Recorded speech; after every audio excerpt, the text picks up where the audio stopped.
Christie, thank you very much for joining us. Very pleased to. Appreciate your time. For is all about inspiring people to achieve extraordinary things. So who and what during your life and career has inspired you? Well, it started very young for me because my mother had such an amazing work ethic.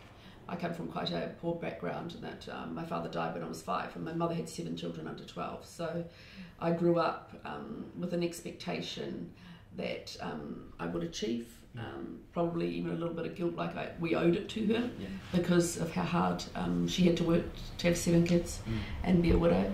And so I guess it started with my mother, and then as I moved through different areas of the media, it was different people. According to, I guess, at that time, having not grown up with a father figure, according to, people who I felt personified what I wanted to be in different parts of the media, or that I felt had an extraordinary insight. There's people, I guess, like Peter Pace, who was the editor of the Auckland, sports editor of the who was the sports editor of the London Sun, who came out to be editor of the Auckland Sun, which was a newspaper that I worked on, and I just felt he was the best headline writer, the best layer out of a page I'd ever met. So huge inspiration in my print career.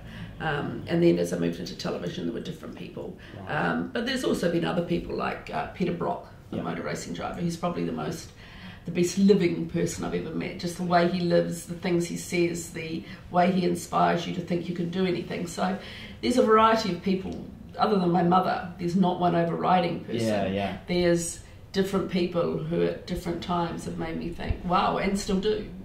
I still see people or hear someone speak and go, wow, you have something special. And do you, when you were in at the peak of your television production industry, did you turn to some quite close mentors for advice along the way, or? I didn't actually at all. Looking back, I was very much a loner in my industry. I always thought the industry was a business, not an art, which kind of sets you apart in television because I was in the business of television, not the art of television. So I set out to create a good business model, to create a company which would be a saleable asset one day. I always considered television to be a global business. I've never made New Zealand television. I've always tried to make television in New Zealand, television for the world. And that business model meant probably that I was pretty much on my own through from the mid-90s till probably mostly from about 1993 till about 2006.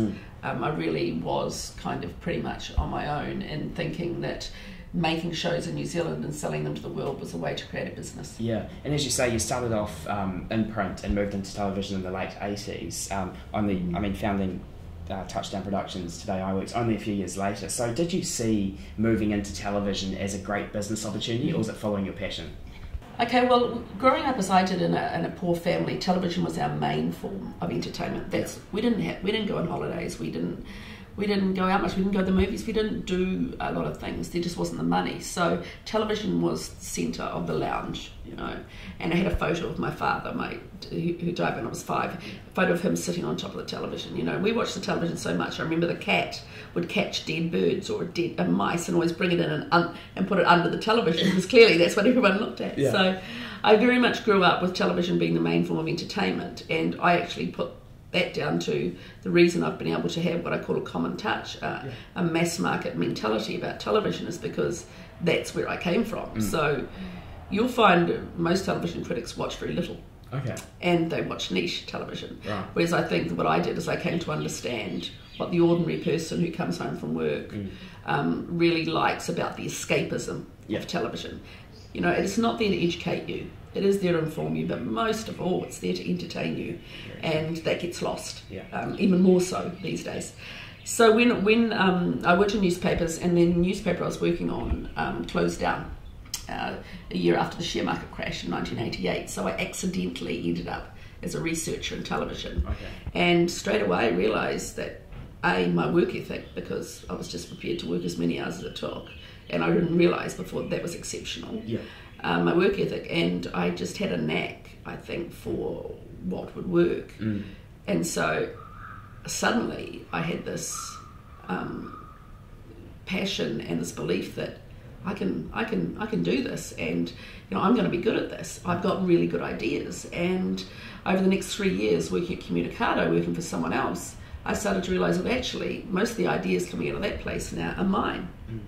And I went and asked for a pay increase because everyone else seemed to be on more money, and they said no. And I spat the dummy and I quit and set up by myself. Awesome. And one of the great things about setting up by yourself, the television production company, is the capital outlay is very little, because if you've got ideas, you go and sell the idea, they pay you the money, then you make the show. Right. So, you don't have to have much more other than, a couple of desks. Yeah. Or you don't even need that, really. So Okay. it's not as though there's, a lot of money involved to set up by yourself. Yeah, and at Communicado, under Neil Roberts, some of your early shows, Mud and Glory, Great Rugby Stories, Rachel Hunter Cover Girl, had tremendous success. Yes. What were some of the key lessons from Communicado that you took into Touchdown Productions when you started it? Neil Roberts was an amazing mentor in television. Yeah. Looking back, I think he had quite a narrow view of what television is, but at that time I just loved his passion for it. Right. He was a really good writer. He taught me to write for television. I still write. My entire career I wrote. I've written every This Is Your Life I've made. The ability to write, which is something I think is very hard to learn later in life, you have to have it from the beginning, really made the difference to me in my television career. So Neil Roberts taught me that. And Mud and Glory, which was the first TV show I produced, only came my way because no one else in the office knew anything about sport. And I put my hand up and they said, you can be the producer. I'd only been in television less than a year. But I had a real feeling about that show, and I remembered from my childhood, there's a famous story of an All Black called Keith Murdoch, who got sent home from Wales, from an All Black tour to Wales, and he disappeared on the way home, and no one had seen him since. And I thought, here we go, a great mystery, so I'm going to find Keith Murdoch. So off we went and found him, working in the cane fields in northern Queensland. And so those and then I went off to Wales with Colin Meads and learnt what remarkable respect, people have for one of our icons. So I guess when I look back on that, I got a real feeling for heroes out of that early part of my career. And I don't believe in luck. Yeah. I believe in timing and good management. Yeah. And I had both at that time. So, by the time Rachel Hunter Cover Girl came along, and it's still the highest rating documentary ever in this country. I mean, she just married Rod. Yeah. Rod didn't do television interviews. I got 2 minutes with them and it was a major coup. Yeah. So after that I said to them, hey, I'm bringing in all your work. How about paying me a little more? And they said no. And I'm like, oh. Time to go out of my eye. Yeah, and by that time I think that probably the broadcasters recognised that maybe I had, maybe I was something other than the ordinary in television, and so I felt very confident, so off I went. Yeah, and after starting Touchdown Productions, I mean, only within a few years you grew it to what was one of the biggest television production companies in New Zealand. How did you do it so quickly? Was it that natural skill, do you believe, or was it more good timing and good management, as you say, or was it a combination? I think the time was right for someone like me who was so driven, and I had such a work ethic that I was all over every show, and what we were offering no one else had offered. And so, and I understood sport, and there were a lot of opportunities there. I understood talent and started to bring some big names through.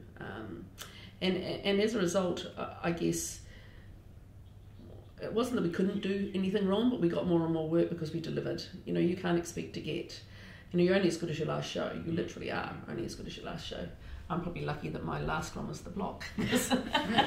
I left on a high. But you are only as good as your last show. And as a result, we got a lot of work, but we also were working almost exclusively for TVNZ. And by my very nature, I had forged very close relationships with the people who were programming the shows. And then that person left, and a new programmer arrived from Australia, and he looked at everything we were making and said, nah, don't want to know about it, we're going to make all these internally. So he took all the shows off me. So we'd gone from being the largest producer, and to I think in 95 we went down to 6 hours for the year. Now the reason for that is because I had signed contracts where I didn't own any of my IP. So I'd signed contracts where they owned it all, and I was just what we call a showrunner. I just did the work and delivered them the show. Now, if I had rights to my own shows, they couldn't have taken them off and made them themselves. So they took Mountain Dew on the Edge, they took More Sports Extra, they took This Is Your Life, they took all these shows off me and thought, oh, we'll make them internally. And I don't think there was anything other than vengeance of the new Australian programmer on the last programmer who he intensely disliked and wanted to wipe everything the last program had done. So by 96, he really had very little work, and things were really tough. I was using my credit card to pay the wages and things. And then the TV3 programmer sent me a video. It was of police car chases, and she said, what if you put some links on this? And we turned it into a TV show. And it was a show called Police Stop. And we got Peter Brock to front it. Okay. I taught him to front on television, and it launched on TV3 as the #1 show in New Zealand. So we were back, and that was very closely followed by and Set New Zealand Time of Life, which was the beginning of Matthew and Mark. Yeah. So within 18 months, that same guy who destroyed my business was now saying to me, my pockets are, bottomless if you'll bring Matthew and Mark over to TVNZ from TV3. So, and then I was also, what had been the huge change in me is I would no longer sign a contract where I was giving away all rights to my own shows. Okay. So you stayed as a shareholder as such in the show? You own the intellectual property and your own ideas. Yeah. And so you don't have a situation where they can make it without you. Okay. And that was really the whole business model. That's why I managed to create a production company. To this day, other people are still signing away all their rights, to broadcasters. When I realised my mistake, I stopped doing that. Therefore, the intellectual property in the shows became an asset in the company. And when Eyeworks came looking for a production company to buy, they realised that I owned all my intellectual property. Yeah. And at that time, that was unique. People didn't do that. Okay. And when you did sell to Eyeworks in 2006, you had shows in 29 different countries. Yeah. I guess the question I've been thinking of is why sell and stay on as a CEO and still build the company? Why not still own the company if you're going to still build the company? It's all about timing. Yeah. Around about the year 2000, there was an article in the it was in the Evening Post in Wellington, which is now the Dominion Post, and it was there was a headline, and it said "Crack TV, thy name is Julie Christie." And I was horrified. I thought, what? And it was basically a review of one of my shows, which had been very successful, and it basically said that everything I made was crap, were the words. And I thought, gosh, it's not all, everyone's watching my shows. I know I'm really successful, but the critics hate me. So I went along to see a woman called Jenny Rayner. She's a PR person, and I said, what can I do to change my image? What can I do? I need to, I don't want to be like, the queen of crap TV. Yeah. And she said to me, well, there's a couple of things you could do. You go outside and get run over by a bus and they'd all say nice things about you. Or you could go overseas and make your name and come back, and then they definitely will all say nice things about you. And so from that moment on, I started to develop a company which made shows for overseas. I made formats, so you take an idea and then you sell the idea and they make their own version. Yeah. So by 2002, we invented our game show called The Chair, and I said, no, we spent 17 grand on making this 6-minute faked pilot. You couldn't tell it was faked, it was completely faked. The concept of the show was there's a heart monitor and you had to keep your heart under control to answer the question. Now, of course, if you've got $250,000 sitting there and you're terrified of the question, your heart starts beating, so your money would go backwards. So it was clever, it was new, and immediately sold into the States, UK, and went for 4 years in France. And so everyone was buying it, So suddenly, what do you know? I come home and I'm flavour of the month. Whereas before I'd been the woman who makes crap TV. Then I was an international businesswoman. Yeah. So it just shows you what international stuff can do, really. It just shows you we're a small country with needs a much more global focus. Now I look back and go, if I hadn't done that, I wouldn't have lasted. Yeah. Financially, I wouldn't have lasted. So by the time Eyeworks came calling, obviously they'd seen the success of the Chair in 2002. And the thing about television is everyone's always looking for the next great idea. Yeah. So they thought maybe she's got the next great idea. So, but I wasn't ready to leave television, and I loved that company, Touchdown, so much. and I loved them. I loved the Eyeworks people, the Dutch people. You know, I realised during those years from 2002 to 6 that television was a global business, but I was alone, so I was trying to build a company. I had a good name internationally, but really I was tiny. I needed to be part of a bigger global group, and I was their first English-speaking acquisition, therefore very important to their group of companies.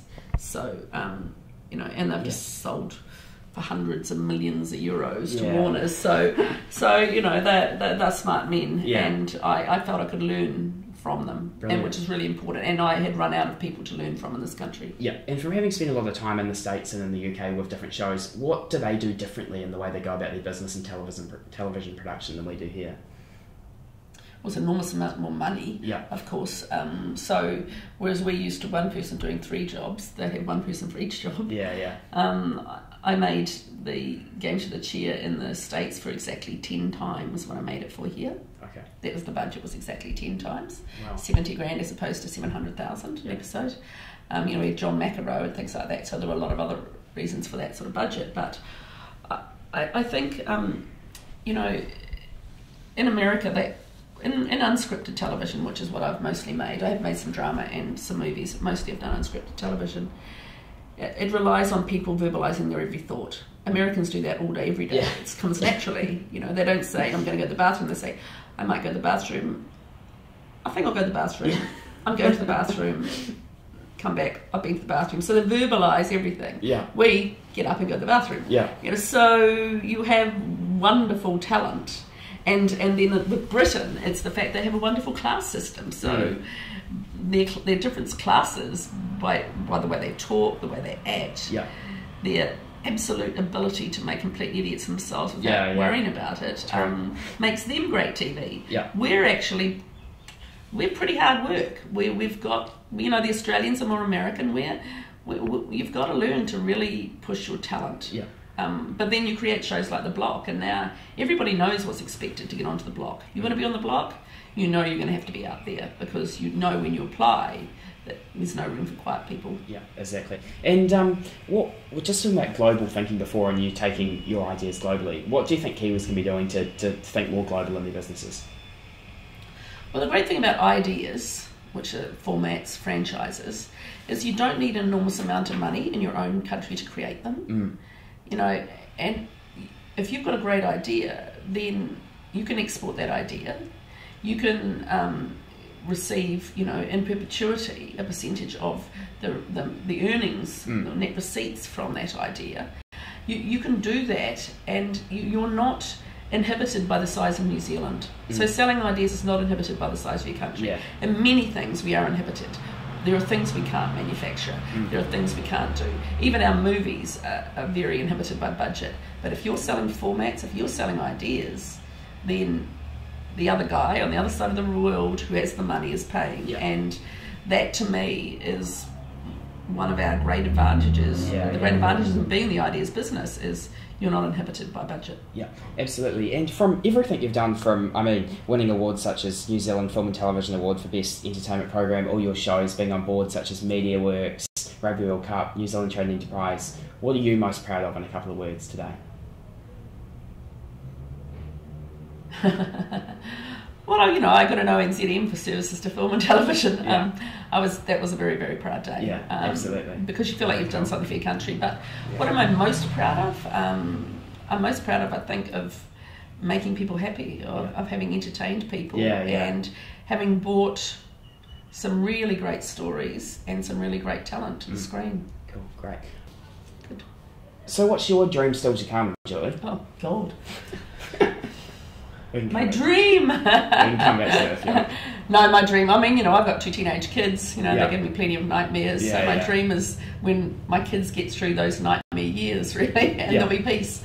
You know, I'd like to see, I mean, I would love to, you know, have had another worldwide hit TV format, but I'm kind of out of the ideas business now. I'm interested in helping the television business become more sustainable. I don't believe that any industry is sustainable when it's so reliant on government funding.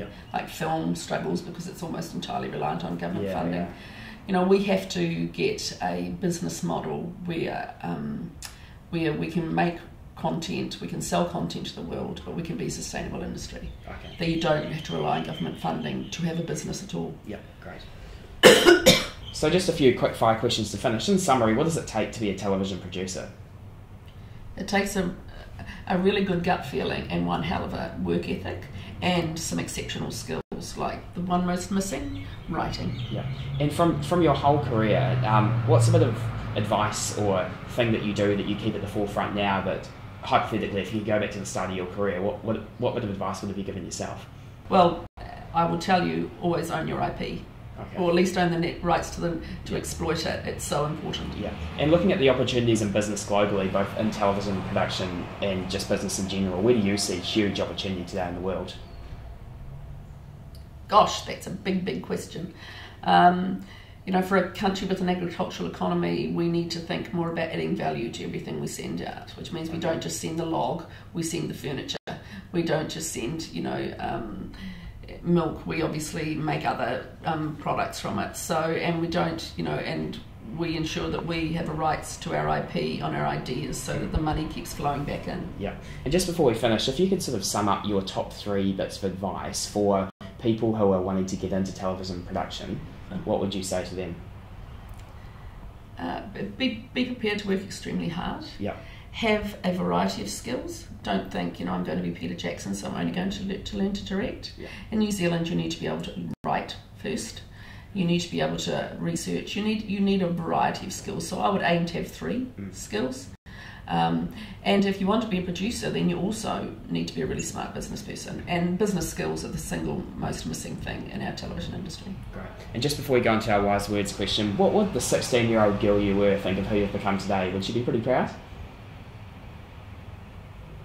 I think my mother was very proud on when I got my ONZE, which meant a lot to me. I certainly think she didn't have any view of where she was going. I had except looking back, I did have a rather wild imagination, and it has served me quite well. So I wasn't even particularly ambitious. I went to journalism school because it was only 2 years, and journalism school was only 1 year, and teaching was 3. Yeah. I could have been a school teacher. I would have been a terrible school teacher. So there was no calculated career path. Yeah. It was just, journalism's only 1 year. I'll only have to be broke for 1 year. So that's how I fell into being what I am. Timing, good management, you could call it that. Certainly wasn't luck. Yeah, brilliant. Julie, to finish, look, you've done New Zealand very proud in everything you've done. So can you please look down our camera here and tell us, what are your wise words for the people of New Zealand? If you're going to start any form of company, start with an international company from day one. Don't start in New Zealand thinking you can take it overseas. Start from day one thinking, how could I make this company international? Julie, thank you very much.